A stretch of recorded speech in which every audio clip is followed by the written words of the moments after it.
Ladies and gentlemen, we unfortunately have just about a minute left of question time. All good things have to come to an end, so we can only accommodate one further question. Mr. Deedat, I have impression that my question has been misunderstood. I didn't want to challenge you or to hurt you. I just wanted to ask you for some advice for a person who doesn't believe.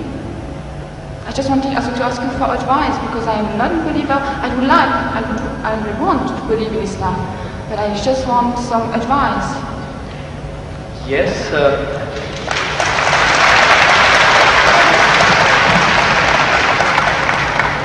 do you not feel that there was sufficient advice? Did you require further advice? Yeah, because I didn't have the impression that my question has been really understood. So you want to know what the bases are, or what the reasons are for a person to actually believe in one God? Which reasons? Which advice would you give to a person who is a non-believer?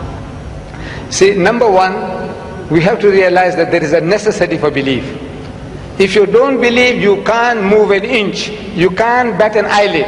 We believe. The very fact that you believe that if you come there, stand before the mic, and when you utter the words will reach me. If you didn't believe, you wouldn't have taken that step. If you didn't believe that you will be visiting this hall and listening to a lecture, you wouldn't have come. So belief is fundamental, is basic to any move that you make. Now, without belief in what? That there is a creator. Number one, that somebody made this machine. Man, woman, he made it. And that this machine is not given without instructions. Every machine carries with it instructions. Never mind how simple that mechanism is, you get instructions. Your washing machine, your hair dryer, your motor car, anything, everything, you need a book of instructions. This most complicated mechanism, the human being, created and left without instructions? We says, no.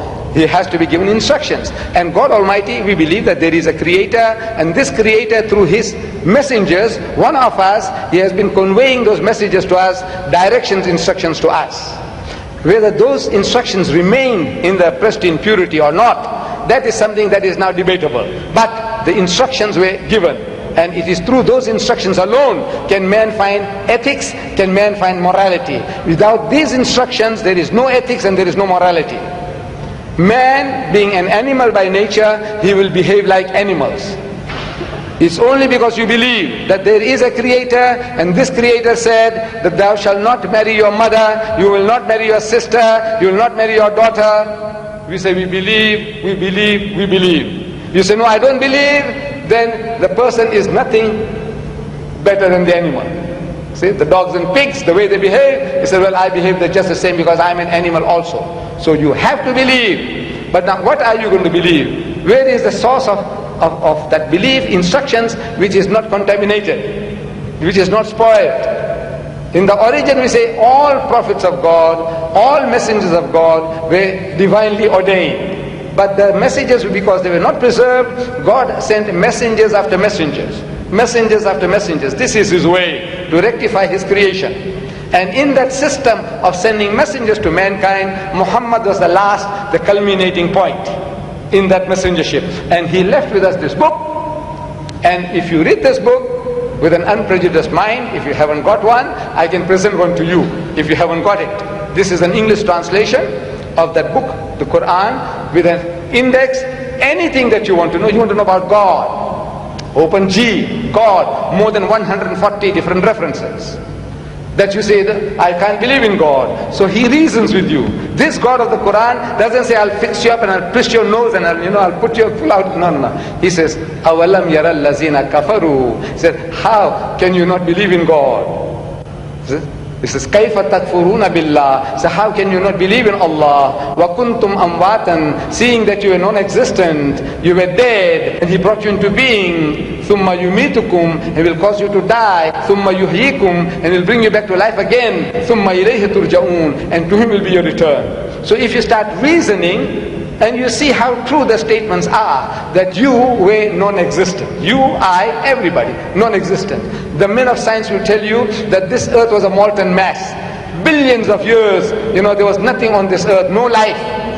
The thing was all boiling, boiling, boiling. And the vapors went up and came down, and the vapors went up and came down, and over a period of millions of years, it started to cool. And then life started to germinate, and so on and so on. So there was a time when mankind was non-existent, and God brought you into being. Very true.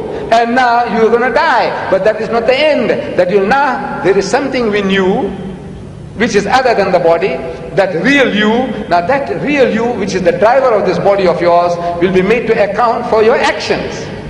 It's only natural that this person, like Hitler, look, he got away with it. He incinerated 6 million Jews. On account of him, 40 million people died in the Second World War. He's just going to get off scot-free? If he says, no, I don't believe, and there's nothing there on the other side, that means he's free, finish.